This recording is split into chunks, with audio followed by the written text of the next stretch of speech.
ចុងក្រចង់រួងត្រដខ្វាន់មុំខ្វាក្រៅធ្វើម្ដេចបាននាងបានជាជ្រុលខុសហើយសូមគុំលោកលើយឲ្យនាងទៀតអីស្រីខារ៉ាអូខេមិនអទាំងអស់មែនទេបានជាគេគ្រប់គ្នានិយាយពេបជីនៃថ្ងៃខ្លះប្រុស10ថ្ងៃខ្លះប្រុស20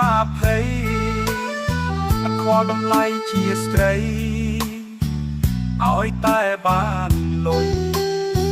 ប្រពន្ធអសាច់ដែលអ្នកគ្រប់គ្នាស្ដីថាគាត់ក៏ចង់មាន